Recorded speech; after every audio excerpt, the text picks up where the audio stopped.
Now that you're prepared to show, the next piece for us to discuss is presenting your horse to the judge and in competition environments.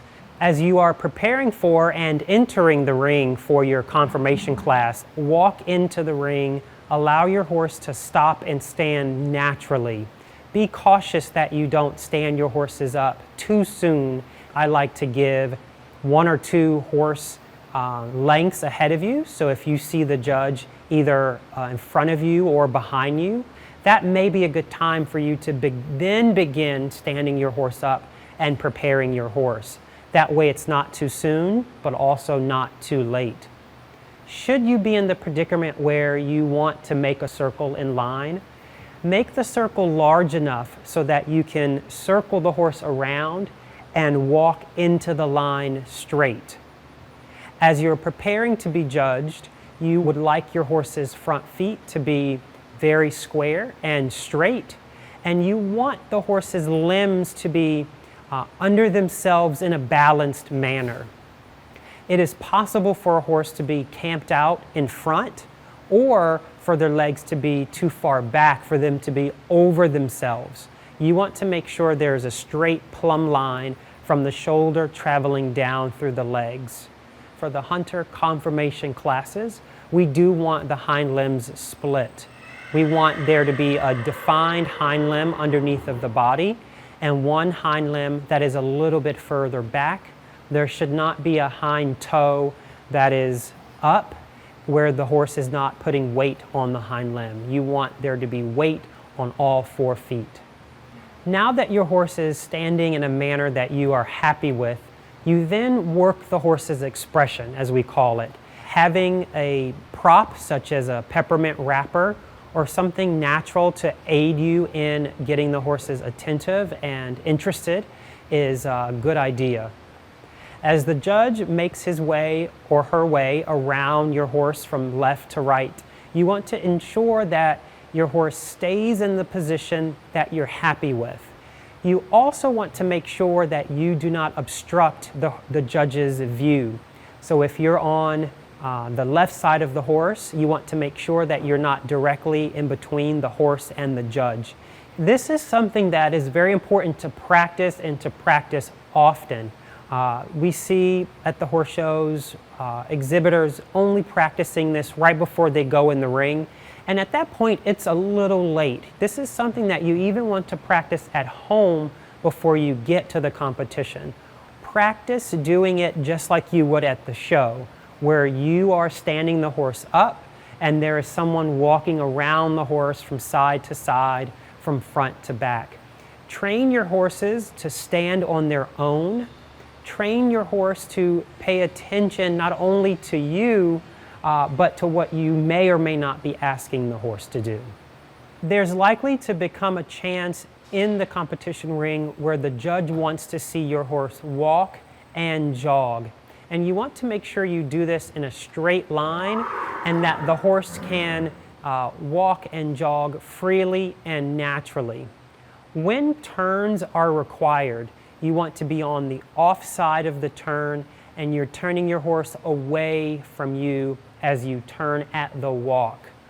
It is always recommended to never trot in a turn in a conformation class. You walk the turn, you allow the horse to become straight in the walk, and then you cue the horse to jog forward and in a straight line.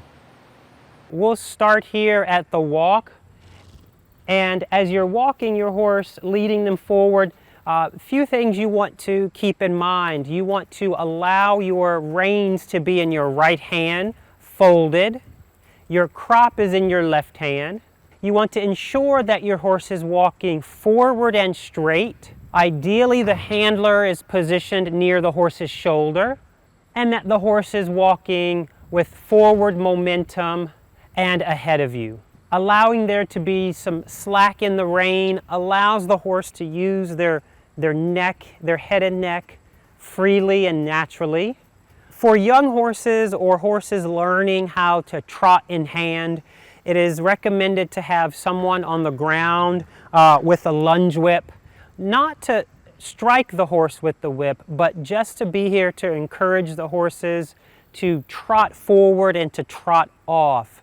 I also recommend that the handler give a cluck as they are ready to strike off into the trot. And this will encourage the horse to stay with the handler, but traveling forward out in front, just so that there's no moments where the horse is being drugged. When you're ready, you can jog forward.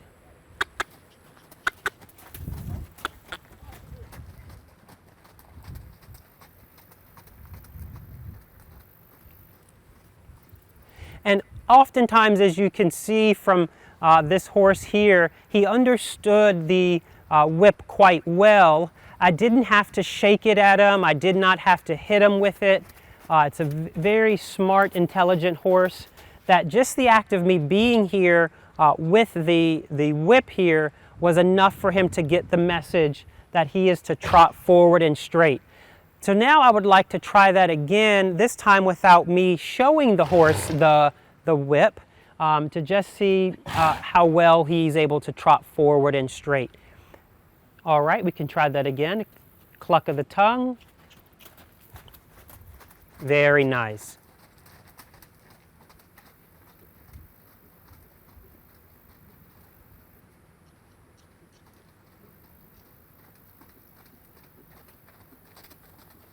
And as your horse learns and practices jogging, they'll gain a better understanding the more it's practiced. Oftentimes there can be a little confusion, the horse figuring out what their job is, what they ought to do, what we're asking of them. So I recommend that you practice jogging, and if and when it's your turn to jog your horse, you would like your horse to be well-mannered, relaxed, and to fully understand the task at hand. The final takeaway is practice, practice, practice. Perfect practice makes perfect. That's the saying. I also like to view practicing the jog and practicing standing my horse up just like I might view preparing to teach a horse to jump a course of 8 jumps. We practice jumping several times a week to prepare for the competition. Well, the same should apply for jogging the horse in hand. Practice that several times per week as well, just to ensure that not only your horse has learned the proper things, but that he continues to know his job. And again, view it like you might an under saddle class or an over fences course. Once your horse learns its job of jumping 8 jumps, you still practice it, just to make sure that the horse retains the information and is prepared for the horse show. The same applies for jogging. Once your horse learns these important factors, still keep practicing so that your horse does retain the knowledge that he has already learned.